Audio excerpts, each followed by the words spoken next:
Okay. I went to see The Wiz this week, and I went with a friend. This is a special time today, and I have something very special to share with you.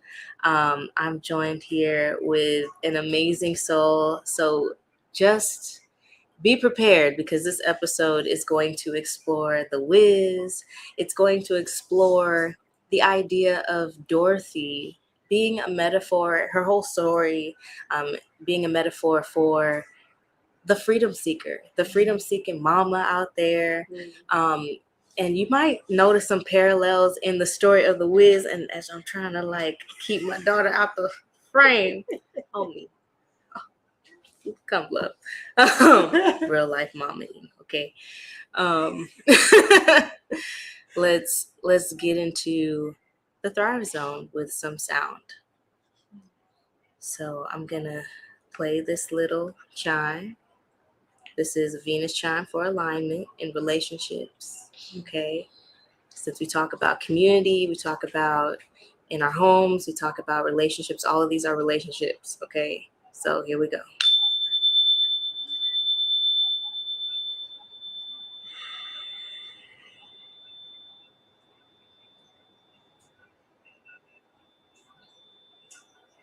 What does freedom mean to me? When there's everything I see around me, how can we truly be and believe?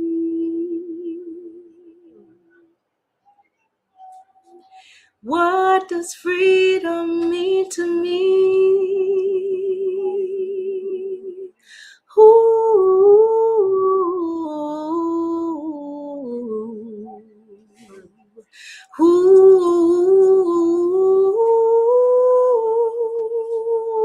And we can believe in me.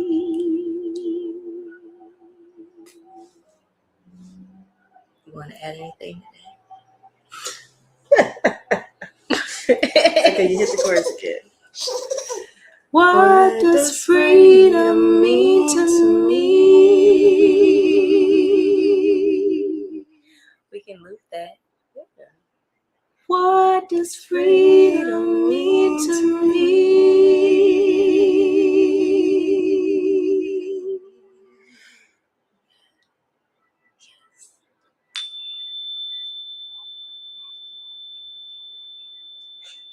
And just soak that in. Just soak that in. Yes. What is the freedom intention? The freedom intention for this episode is that you will walk away with remembrance, with a heart-centered remembrance that you can, you will, and that you already have everything that you needed. What's your freedom intention? You want to remix that a little bit? Remembrance. Remembrance is spot on. Remembrance and just a belief in ourselves and a belief in that which is sacred and that which is divine, which lives within us, Yes. Yes. In and through and as. In and through and as. Yes. Okay. Yes. Blessings. Thank you, because this is a show that is called The Thrive Zone for a reason. If you don't know who I am, good day, love. I'm Tenci, short for Tenci Campbell, and I am joined with an amazing friend, Ursula Cimone. This is the show that is for the mother, the freedom seeker, the healer, the artist, the creative at heart, that is on a journey to create more space for what they love, what they need, what they're called to, what they have the capacity for, what they're ready for. Mm-hmm. And yeah, so let's talk about The Wiz. Can you feel a brand new day? Can you feel a a new day. Yes. If y'all don't know, The Wiz is low-key like the black version of The Wizard of Oz. And it is so good. And we saw it at Bass Concert Hall in Austin, Texas. Yes. It's so good. Yeah. It was so good. Yes, it was. And it was a blessing. We were able to get 2 free tickets through a friend who has a relationship with the Bass Concert Hall. Her organization, I wish I could remember what it's called right now. I want to say it's like... But shout out to you, girl. Shout out to Iyá Nailah. Yes. She makes sure that with especially shows at the Bass Concert Hall that are related to Black culture, whether it's Alvin Ailey, which I've also gone to see with a friend, or it's The Wiz, or it's The Lion King. She always makes sure that they set aside a group of tickets so that she can deliver them and pass them around to the Black community in Austin. Yes. So most of the time, it's not us in the theaters. Right? Because looking around at The Wiz, I thought it was going to be very chocolate. It was not. It was not, and that's okay. That's okay. But that's why it's so special that we were able to be there on that night. So yes, it was magical because if y'all don't know Ursula, she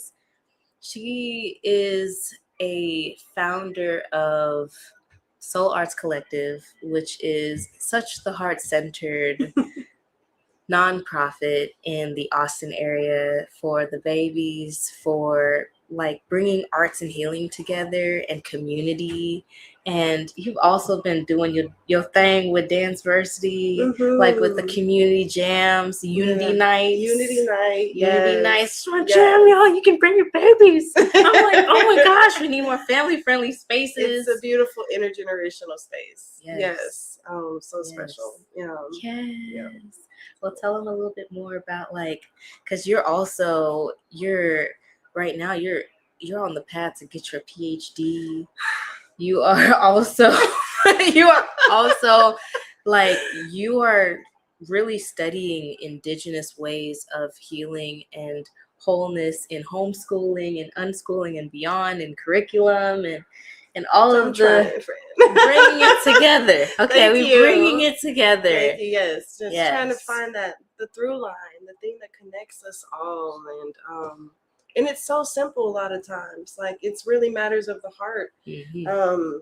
And creativity, I think, stems from the heart, which is why it's important for me through Soul Arts Collective to try and figure out how to create more of those spaces. It kind of arose out of COVID, and especially all the isolation that we felt during that time. That's really what inspired the project.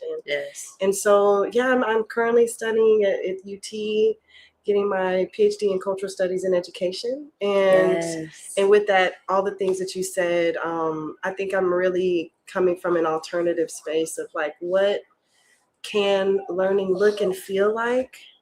What can, all of life is learning. There's all of life. Cyclical learning. Right? We learn in cycles and in waves, and there's just so much I think that we are ready for in this moment, as a community, as a culture, as a people. I think we're all seeking and striving for something more, especially in our schools and in our communities. How we're pouring into our young people is so critically important right now. Yes, and they're going to be the future ancestors. Come on now. It's going to be their turn next. So we got to hold them dear and near and really prepare them for this world and beyond. Prepare them to be loving beings, and connected with this earth. So it's nature-based and play-based. And arts-based. And arts-based. Yeah. Bringing the theater, the music, the dance. Yes. And y'all, Ursula's also a freedom-seeking mama. I am. Unite. Shout out to my baby. We need to get like special like rings or bracelets to like unite like the Power Rangers. And they Powers of the Moms Unite. Yeah. I'm here for it. I was joking. No way, you didn't like that? I'm just kidding. We can get capes or something. I don't know. I would do a cape. The Wiz had an amazing cape. Okay, yes, he did. The costume design was amazing for the show. He did. His cape was fantastic. That was one of the best capes I've ever seen. How he twirled it at the end. I was like, okay. It was flying. Yes. He was doing that thing. Yes. Yeah. What was your favorite part of the Wiz that reminded you of what it means to come home to yourself and why? Well, obviously, so, you know, what makes the Wiz unique, I think, from the Wizard of Oz is that at the end of the day, if I'm remembering correctly, the Wizard of Oz, like, there was a pathway for the wizard to help her get home through the hot air balloon that he had or whatever else. I can't really fully remember. Right. But there was an element of like a hot air balloon he was able to give her to get home. Right. And obviously she had to click her heels. Mm-hmm. She did. But that still happened. That did still happen. But there's really this like defining line between everything you placed your hope in, which was the Wiz. Yes. Was a fallacy. It was a lie. It was a lie. So really having to understand, and the song that Glinda shares with her, you know, at the very end of the musical, that really just helps her to see like you have that power that you've been seeking outside of yourself. Yes. You've had it the whole time. Do you remember what the song's called? Is it like When You Believe or You Got to Believe in Yourself? I actually don't really remember how the whole song goes. I know we are not. We're not on the cast. We're not expected to know all that. But she does say, "Believe." Yeah, it's for you. Right? But, I mean, if you won't. You said yet, girl. Yes. Don't look. Look. Okay. In the back of my head, I was like, one day, but maybe. I don't know, because probably be a little extra, so I don't know. Exactly. You know, but you can still. But on a local level, we could do our own version of the Wiz. Yeah. Okay, we're gonna talk about that some more. Anyway, she tells her to believe in her as Glinda believes in her, like, you know. Yes. And I think if we could all do that, believe in ourselves as God believes in us, and love ourselves as God loves us, you know, that will carry us so far. So far. And I say God, I mean spirit, I mean all of it, you know, all of most high divine light of this world, right? Yes. You know, believe and love ourselves, believe in ourselves, love ourselves. And so I think that song, obviously, for me, it's like a favorite, you know. Coming home. Yeah. Let's dig a little deeper. Like, why was that for you specifically? Why did that speak to you in your life and your story?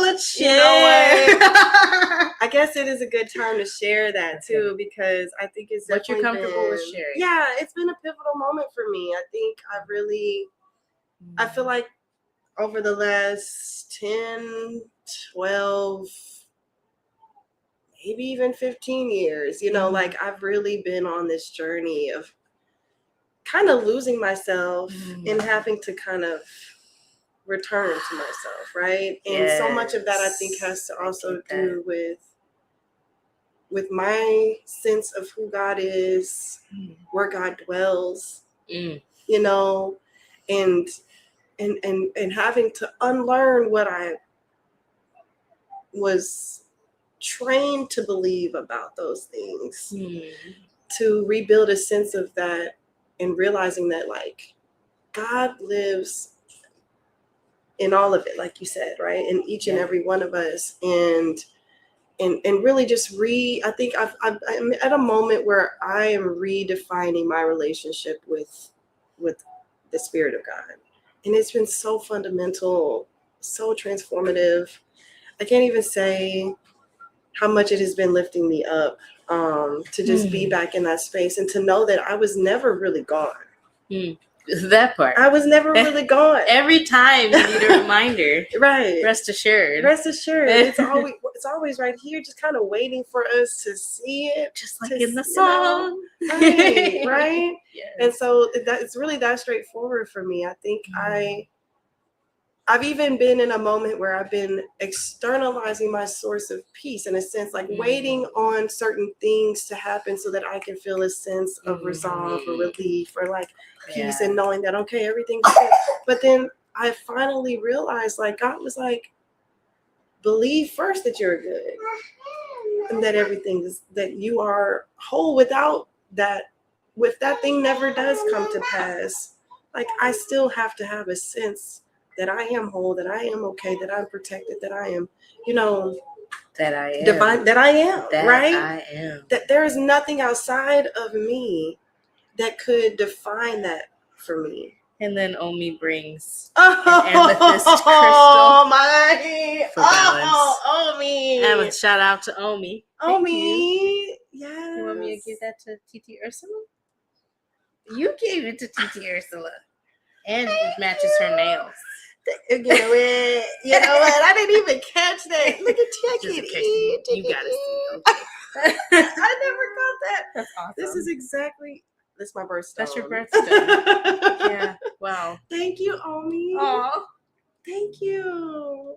You say closer to God. Omi was like, well, here's the message. Real quick. Thank you. Thank you, Omi. Do you want to see it again? Yes, that's such a beautiful amethyst. That was so sweet. So beautiful. Omi. Just precious. Shout out to the babies, y'all. Lord. This is why. Babies. Yes.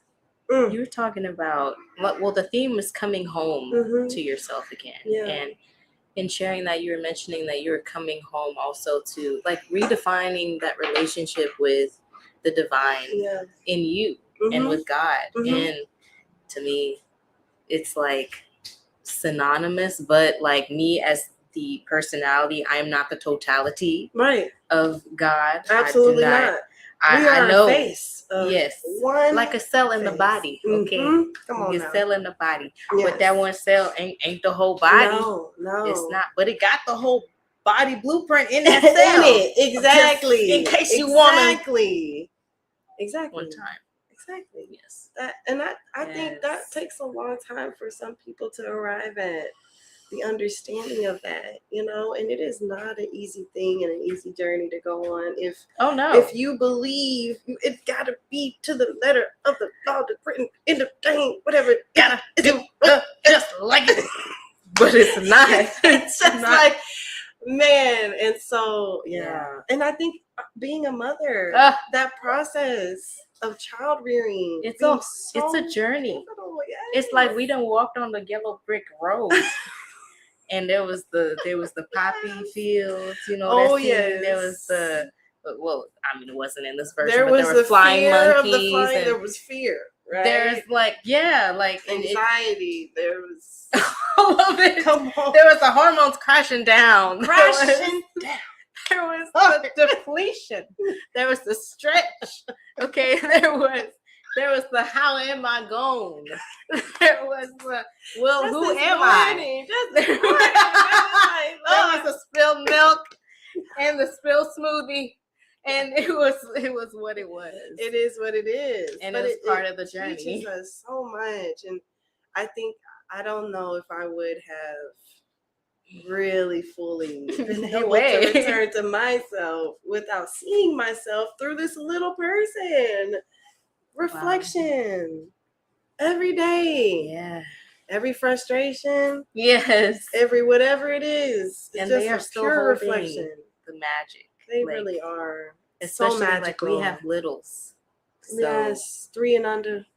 So precious. They're so so much like, magic is so true. I feel like in the Wiz, the whole journey of the path down the yellow brick road and the story of the Tin Man who is trying to find his heart again, or his heart was taken away by the wicked witch of the whoever, and or so he thought, and the lion who's trying to find courage, and the scarecrow whose brain was taken, and trying to reclaim that. I feel like it could also be a metaphor, like I hear in a lot of truth seeking circles, how it could be a metaphor for society and for things like the straw man, things like the like, or even in spiritual circles, how it can be a metaphor for the heart, the emotion, for the will to act, to do, to be, to embody in that way, and for the mind, utilizing the power of the mind and your thought. Yeah. And so when I look at the Wiz now, which is different from when I was little and I was singing along and it was on the VHS on repeat. Exactly. Because, and it was the 70s version with Diana Ross and Michael Jackson. Absolutely. That's what it was. That was the one. That was it. That was the one. Even though with this one, I was not at all disappointed. They exceeded my expectations. Yes, it was different. It was different. They did merge more of the original version with the 1970s version. They they found a good middle ground. I think so. Yeah. But you were saying, like, but it's truly a reminder to me too. Hold on, Sleepy. That we do need some water. Water break. Perfect timing, because this is also posing as my prompt, because homie is in the mix, and it is what it is. So we have a prop. Speaking of which, drink your water, because that's necessary. Drink your water. Stay hydrated in these streets. But yeah, what I was saying, emotion. We're so, whether it comes to a health journey, or just trying to walk a path of freedom as you define it in this world, it's just so easy to be distracted by the media, by big pharma, by the education system, by all of these lenses where it's like you're told to think this way and just this way alone in order to conform, or to feel this when this happens to you, and just keep pushing, just keep it pushing. All these traumas happening, and we're seeing them every day on social media. And it's like, okay, are you going to gaslight yourself as well? And also pushing us to re-examine, are we going to be stagnant, or are we going to move in alignment with the truths that we are uncovering? And we uncovering, everybody I feel like is uncovering some truth, whether they want to admit it or not. Exactly. And it's that resistance to the truth, to it, man, it'll tear you down, really. It will. Yeah. But if your heart is like, I must be free, which, if you're watching this podcast, it is. Right. Yeah, exactly. No, gotta embrace it. It is. She had to do the hard thing to be set free. Yeah. She had to walk that road, and that's for all of us. We got to do the hard thing. We gonna go against the grain. Yeah. We're gonna be asked, maybe required to do things that are comfortable, or that are outside of our comfort zone, I think is a better way to put it. Yes. But that's the process. We gotta grow. We gotta grow. Yeah, a seed can't stay in its shell and become the tree. It can't. Yeah. So it is what it is. And it's what I wrestle with sometimes is when there are the cycles of pain that we go through, like mothers, everyone goes through the birthing process as a mom. And in life, there is this rebirthing process with every new chapter, with every new thing introduced, whether you're a mom or not. Like, it's like you have to redefine again and again, or get lost in the sauce. And you still kind of could get lost in the sauce, and that's just part of it too. Chalk it up to the game and come on back. Getting lost and coming back, yes. It's just, and come on back. Yeah, just remember, we always have that choice to return. But to press that reset button. Yes. so hard to see because, like you said, it gets is distorted by all the distractions. Because but it's there. Yes. Yeah. Life challenges will make you think that all of the woes of the world are all that there is, and that it's real. And sometimes that can cloud your eyes, like Dorothy and Scarecrow and Tin Man in the poppies. In the poppy fields. Absolutely. Yes. They had the 70s flow going. Oh yeah, they did. They hit that. They did. That was a good vibe. But and then the other thing is sometimes we feel as though we're not worthy of redemption because of the mistakes that we've made, or maybe the harm that we've caused, or the hurt that we ourselves have endured. Yes. And so tell me more about it. What you mean? Or let's peel back a few more layers. I'm trying to think about which character was it? The lion who at some point, he feels as though he's not worthy of forgiveness from his friends because he didn't show up to fight back for them, right? Yes. And they have to speak life into him and say, you are not your weakness, and you're not your mistakes. Yes. And you showed up here. You're on this yellow brick road with us. Right. That takes courage. Which is what he was like, I don't have any. Yes. Oh my God. And you don't sound like that. But I think it's the same. I think the things that we go through can sometimes taunt us in a way, and it just can seem so far away, like our redemption, or our liberation. Yes. Sometimes it's right around the corner. Sometimes it's right in front of you.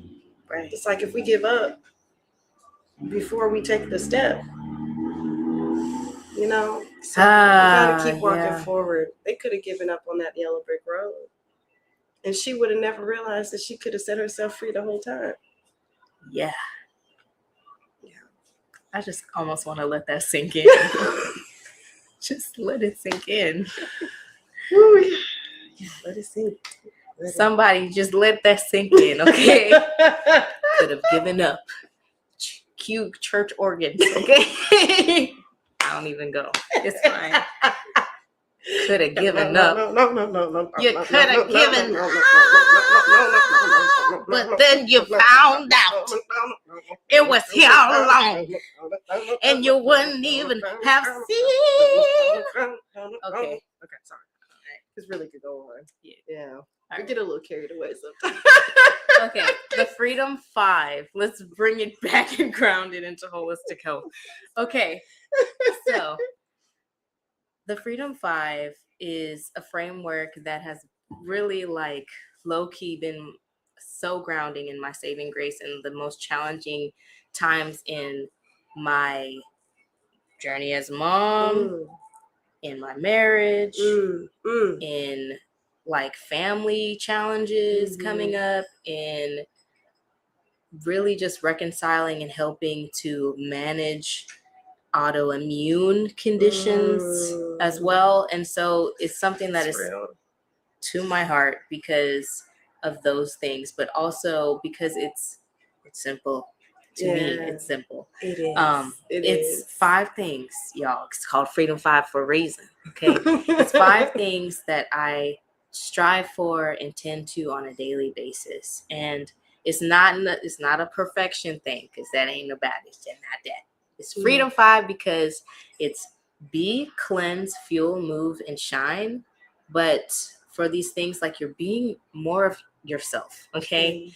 You're removing the things with cleanse that need to be released, need to be let go, detoxified. You're fueling yourself back up with nourishment, with remembrance, with the whiz, if you so choose, or nutrition, or both. I don't know. Okay. And movement is really intentional movement. It's just, you're not just doing stuff just to do it because you're checking some box, but it's because it refuels your soul as well. It's a yes for you.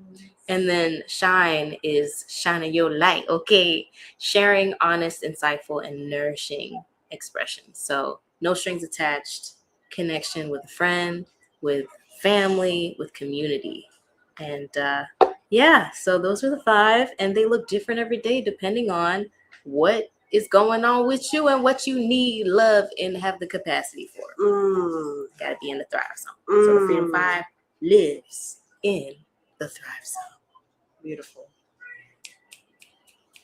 It's like so poetic. Yeah. Thank you. Yes. You know, yeah. I'm trying sometimes. It's a beautiful thing. Thank you.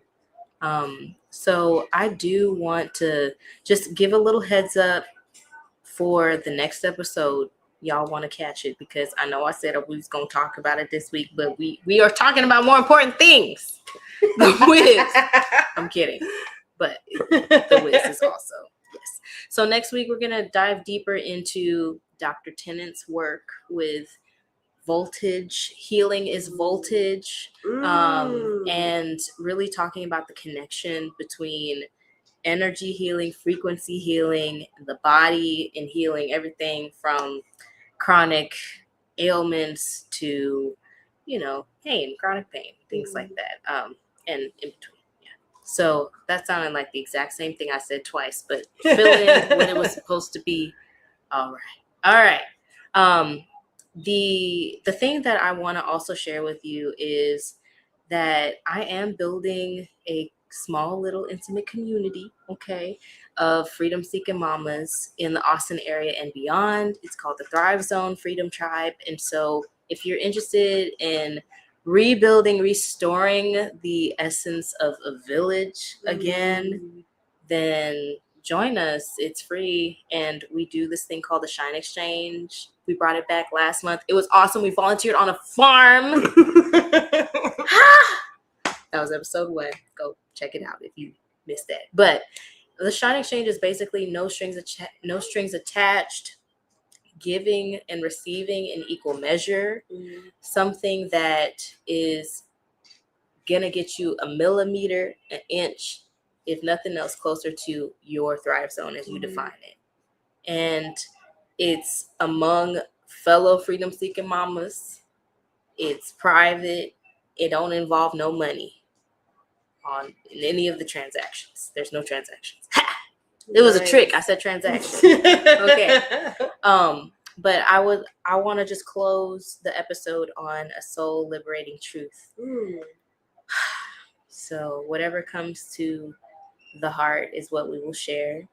And I'm going to take a moment just to take a deep breath. If you didn't get a chance to breathe today, just take a deep breath in through the nose and out through the nose or the mouth, and just releasing the shoulders. Let your lower back soften.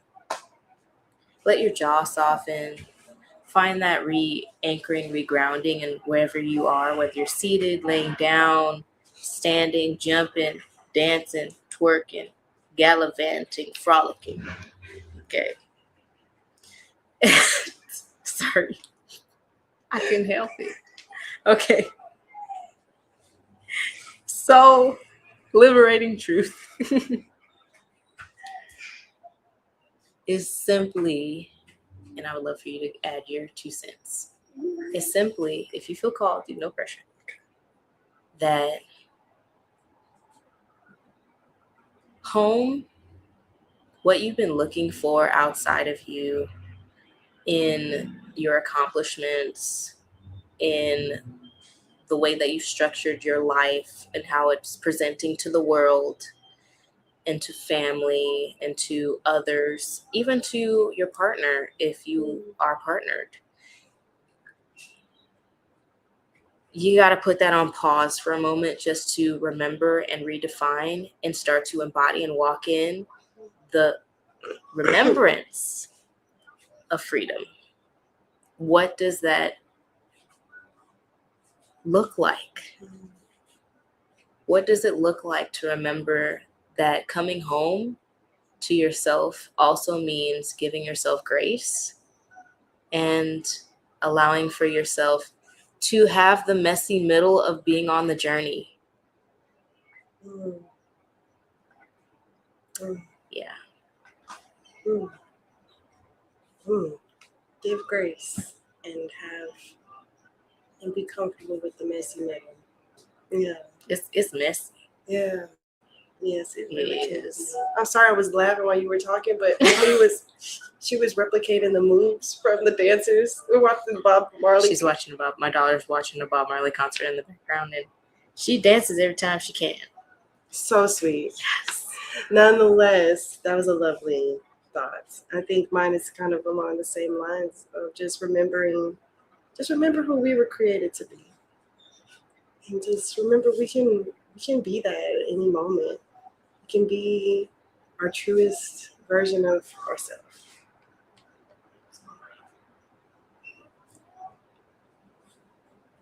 Yeah.